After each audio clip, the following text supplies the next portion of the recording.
ओम श्री विष्णवे नमः। आज मोक्षदा एकादशी के व्रत के पारण में आप सुनिए तुलसी माता की कथा और आरती। एक बुढ़िया माई तुलसी जी को सींचती थी और कहती थी, हे तुलसी माता, सत की दाता, मैं तेरा बिरला सींचती हूँ। मुझे बहू दे, पीतांबर की धोती दे, मीठा मीठा गास दे, वैकुंठा में वास दे, चटक की चाल दे, पटक की मोत दे, चंदन का काट दे, रानी सा राज दे, दाल भात का भोजन दे, ग्यारस की मौत दे, कृष्ण जी का कंधा दे। तब तुलसी माता यह सुनकर सूखने लगी, तो भगवान ने पूछा, हे तुलसी, तुम क्यों सूख रही हो? तो तुलसी माता ने कहा कि एक बुढ़िया रोज आती है और यही बात कह जाती है। मैं सब बात तो पूरा कर दूंगी, लेकिन भगवान कृष्ण का कंधा कहाँ से लाऊंगी? तो भगवान बोले, जब वो मरेगी तो मैं अपने आप कंधा दे आऊंगा। तू बुढ़िया माई से कह देना। जब बुढ़िया माई मर गई, सब लोग आ गए। जब माई को ले जाने लगे तो वह किसी से नहीं उठी। तो भगवान श्री कृष्ण एक बार 12 बरस के बालक का रूप धारण करके आए और बालक ने कहा, मैं कान में एक बात कहूंगा तो बुढ़िया माई उठ जाएगी। बालक ने बुढ़िया माई के कान में कहा, बुढ़िया माई, मन की निकाल ले, पीतांबर की धोती ले, मीठा मीठा गास ले, वैकुंठा में वास ले, चटक की चाल ले, पटक की मौत ले, कृष्ण जी का कंधा ले। यह सुनकर बुढ़िया माई हल्की हो गई। तो भगवान श्री कृष्ण ने उन्हें कंधा दिया और बुढ़िया माई को मुक्ति मिल गई। हे तुलसी माता, जैसे बुढ़िया माई को मुक्ति दी, वैसी ही सबको देना। प्रेम से बोलिए श्री तुलसी महारानी की जय, भगवान श्री कृष्ण की जय। अब आप सुनिए तुलसी माता की दूसरी कथा। शिव पुराण के अनुसार पौराणिक समय में दैत्यों का राजा दंभ हुआ करता था। वह बहुत बड़ा विष्णु भक्त था। कई सालों तक उसके यहाँ संतान नहीं होने के कारण उसने शुक्राचार्य को अपना गुरु बनाकर उनसे श्री कृष्ण मंत्र प्राप्त किया। ये मंत्र प्राप्त करके उसने पुष्कर सरोवर में घोर तपस्या की। भगवान विष्णु उसकी तपस्या से प्रसन्न हुए और उसे संतान प्राप्ति का वरदान दे दिया। भगवान विष्णु के वरदान से राजा दंभ के यहाँ एक पुत्र ने जन्म लिया। इस पुत्र का नाम शंखचूड़ रखा गया। बड़ा होकर शंखचूड़ ने ब्रह्मा जी को प्रसन्न करने के लिए पुष्कर में घोर तपस्या की। तपस्या से प्रसन्न होकर ब्रह्मा जी ने उसे वरदान मांगने को कहा। तब शंखचूड़ ने वरदान मांगा कि वह हमेशा अजर अमर रहे, वह कोई भी देवता उसे नहीं मार पाए। ब्रह्मा जी ने उसे ये वरदान दे दिया और कहा कि वह बद्री वन जाकर धर्मध्वज की पुत्री तुलसी, जो तपस्या कर रही है, उससे विवाह कर ले। शंखचूड़ ने वैसा ही किया और तुलसी के साथ विवाह के बाद सुखपूर्वक रहने लगा। उसने अपने बल से देवताओं, असुरों, दानवों, राक्षसों, गणधर्मों, नागों, किन्नरों, मनुष्यों तथा त्रिलोकी के सभी प्राणियों पर विजय प्राप्त कर ली। वह भगवान श्री कृष्ण का परम भक्त था। शंखचूड़ के अत्याचारों से सभी देवता परेशान होकर ब्रह्मा जी के पास गए और ब्रह्मा जी उन्हें भगवान विष्णु के पास ले गए। विष्णु ने कहा कि शंखचूड़ की मृत्यु भगवान शिव के त्रिशूल से ही होगी, अतः आप उनके पास जाएं। भगवान से उन्हें चित्ररथ नामक गण को अपना दूत बनाकर शंखचूड़ के पास भेजा। चित्ररथ ने शंखचूड़ को समझाया वह देवताओं को उनका राज्य लौटा दे, परंतु शंखचूड़ ने मना कर दिया और कहा कि वह महेश्वर से युद्ध करना चाहता है। भगवान शिव को जब ये बात पता लगी तो वे युद्ध के लिए अपनी सेना लेकर निकल पड़े और दानवों में घमासान युद्ध हुआ, परंतु ब्रह्मा जी के वरदान के कारण शंखचूड़ को देवता नहीं हरा पाए। भगवान शिव ने शंखचूड़ का वध करने के लिए जैसे ही अपना त्रिशूल उठाया, तभी आकाशवाणी हुई कि जब तक शंखचूड़ के हाथ में श्री हरि का कवच है और उसकी पत्नी का सतीत्व अखंडित है, तब तक इसका वध असंभव है। आकाशवाणी सुनकर भगवान विष्णु वृद्ध ब्राह्मण का रूप धारण कर शंखचूड़ के पास गए और उससे श्री हरि कवच दान में मांग लिया। शंखचूड़ ने वह कवच बिना किसी संकोच के दान कर दिया। शंखचूड़ का रूप बनाकर तुलसी के पास गए शंखचूड़ रूपी भगवान विष्णु ने तुलसी के महल के द्वार पर जाकर अपने विजयी होने की सूचना दी। ये सुनकर तुलसी बहुत प्रसन्न हुई और पति रूप में आए भगवान का पूजन किया। ऐसा करते ही तुलसी का सतीत्व तो खंडित हो गया और भगवान शिव ने युद्ध में अपने त्रिशूल से शंखचूड़ का वध कर दिया। तब तुलसी को जब पता चला कि वे उनकी पति नहीं है बल्कि वे तो भगवान विष्णु हैं, तो क्रोध में आकर तुलसी जी ने कहा कि आपने छल पूर्वक मेरा धर्म भ्रष्ट किया है और मेरे पति को मार डाला। अतः मैं आपको श्राप देती हूँ कि आप पाषाण होकर धरती पर रहें। तब भगवान विष्णु ने कहा कि देवी, तुम मेरे लिए भारतवर्ष में रहकर बहुत दिनों तक तपस्या कर चुकी हो। तुम्हारा ये शरीर नदी रूप में बदलकर गंडकी नामक नदी के रूप में प्रस्तुत होगा। तुम पुष्पों में श्रेष्ठ तुलसी का वृक्ष बन जाओगी और सदा मेरे साथ रहोगी। तुम्हारे श्राप को सत्य करने के लिए मैं पाषाण शालिग्राम बनकर रहूंगा। गंडकी नदी के तट पर मेरा वास होगा। प्रेम से बोले भगवान विष्णु और तुलसी माता की जय। आइए अब सुनते हैं गरीब ब्राह्मण और तुलसी माता की कहानी। एक नगर में एक गरीब ब्राह्मण अपनी पत्नी के साथ रहता था। वो भिक्षा मांगकर अपना सारा जीवन गुजारता था और भगवान की पूजा में लगा रहता था। वह उतनी ही भिक्षा मांगता था जिससे उसके और उसके परिवार का पेट भर सके। उस नगर का राजा बहुत धनवान और ब्राह्मणों का आदर करने वाला था। राजा किसी भी ब्राह्मण को अपने महल से खाली हाथ नहीं जाने देता था। दूर दूर से ब्राह्मण राजा के पास आते और उसे मुंह मांगा दान देकर आशीर्वाद देते हुए चले जाते। एक दिन ब्राह्मण की पत्नी ने ब्राह्मण से कहा कि दूर दूर के ब्राह्मण राजा से मनचाहा दान लेकर चले जाते हैं और तुम यहाँ के यहाँ एक दिन भी राजा के पास नहीं गए। जन्म भर कंगाली कहाँ तक झेलूं, आज तुम जाओ और राजा से कुछ मांग कर लाओ। ब्राह्मण ने अपनी पत्नी को समझाते हुए कहा कि तू तो बावरी है, हमें धन की क्या जरूरत, हमें इतना तो मिल ही जाता है जिससे हम अपना पेट भर सकें, और राजा का धन अच्छा नहीं होता, वो हमें नहीं लेना चाहिए। ब्राह्मण की पत्नी जिद पर अड़ गई और बोली, मैं तुम्हारी एक भी बात सुनने वाली नहीं हूँ। कब तक हम कंगाली में जीते रहेंगे? तुम तो रोज माला लेकर बैठ जाते हो। अपने बच्चों को क्या खिलाएं और क्या पहनाएं? जब बच्चे दूसरे बच्चों को पहनते ओढ़ते और खाते पीते देखते हैं तो उनका मन भी ललचाता है। आज तुम राजा के पास जाओ, राजा बहुत भला व्यक्ति है, वो हमें जरूर मुंह मांगा दाम देगा। मजबूर होकर ब्राह्मण राजा के महल की ओर चल दिया, पर राजा उस समय महल में नहीं था। ब्राह्मण को वापस लौटना पड़ा। दूसरे दिन ब्राह्मण की पत्नी ने ब्राह्मण को फिर से महल भेजा, परंतु राजा फिर से महल में नहीं मिला। तीसरे दिन राजा महल में मिल गया और उसने ब्राह्मण का स्वागत किया और उसे आसन पर बैठाया और 2 दिन ना मिल पाने के लिए क्षमा भी मांगी। राजा ने कहा, मैं आपकी क्या सेवा कर सकता हूँ? ब्राह्मण ने कहा, जो मैं मांगू तो आप दे सकेंगे? राजा ने कहा, हाँ कहिए, मैं आपकी क्या सेवा कर सकता हूँ? ब्राह्मण ने निवेदन किया, महाराज मैं कुछ और नहीं चाहता, बस आप मुझे अपने पसीने की कमाई से 4 पैसे दान में दे दीजिए।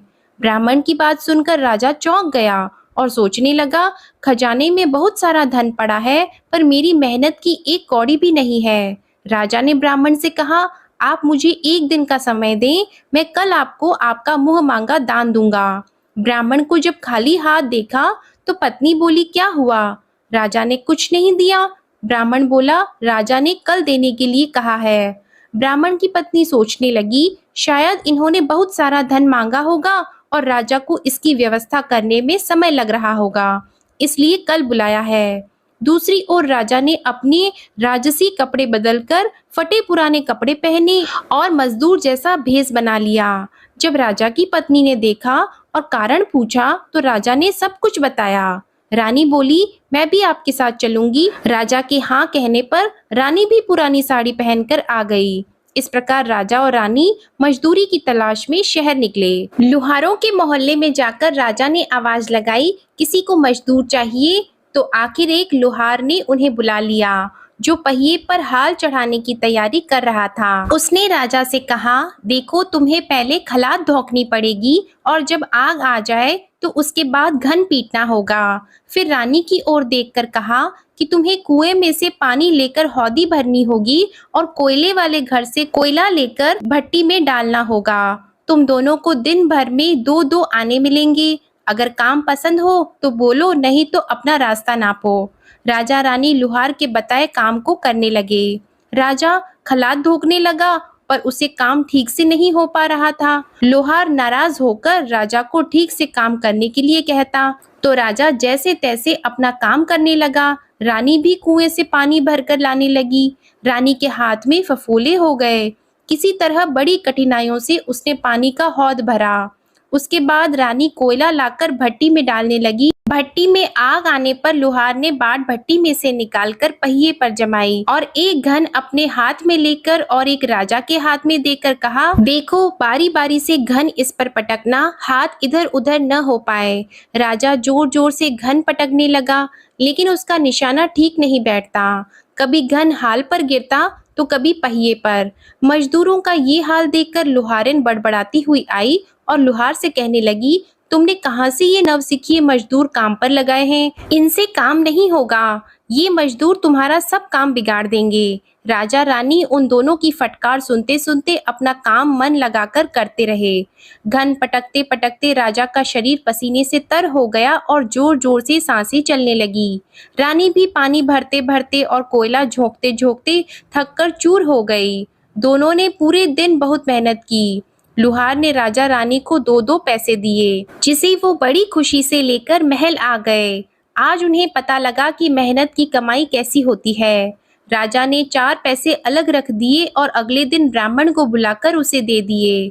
ब्राह्मण राजा को आशीर्वाद देकर घर लौटा और ब्राह्मणी से कहा, लो मैं राजा के हाथ से दक्षिणा ले आया हूँ।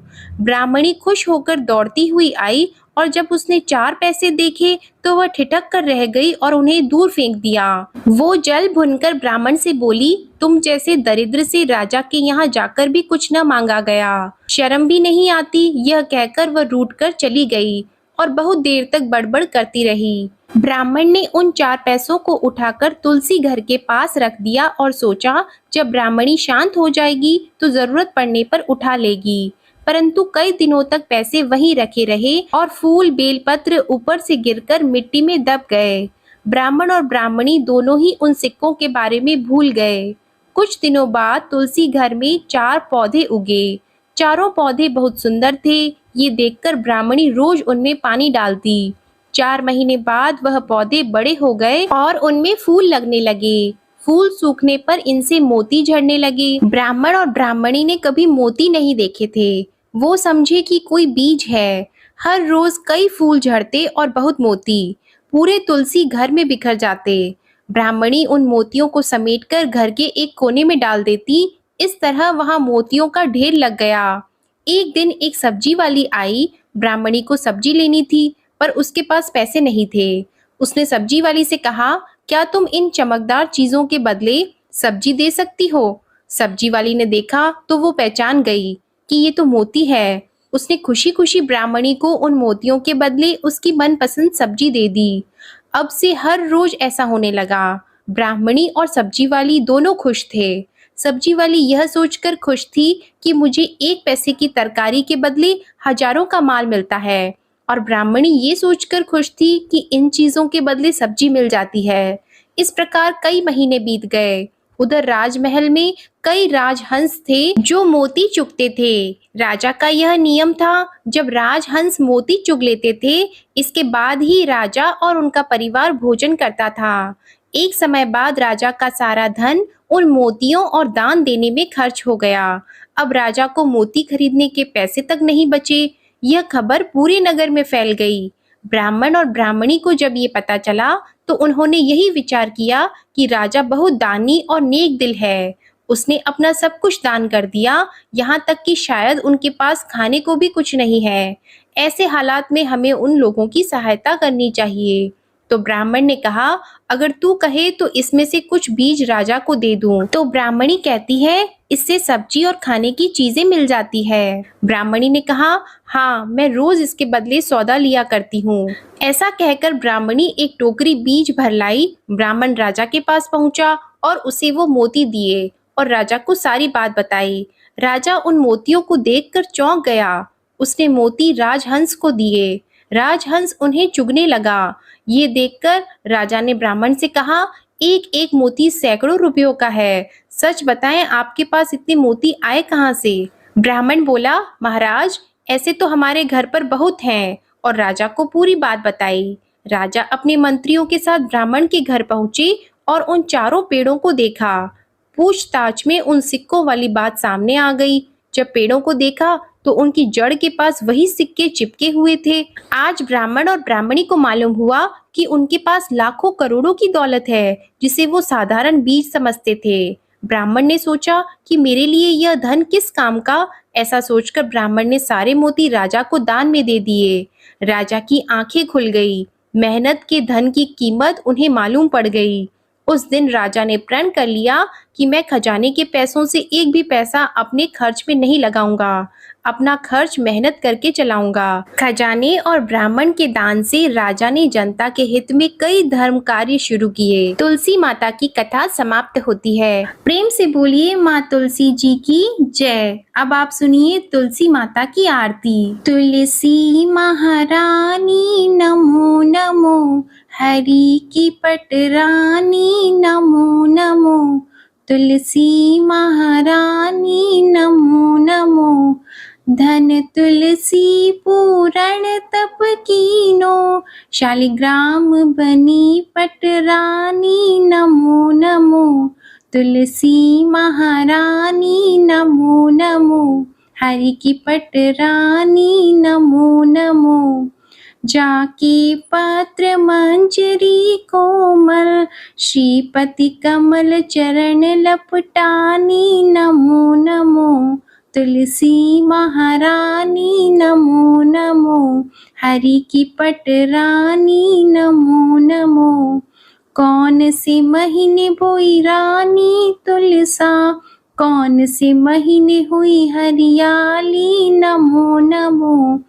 कौन से महीने हुई तेरी पूजा, कौन से महीने हुई पटरानी नमो नमो।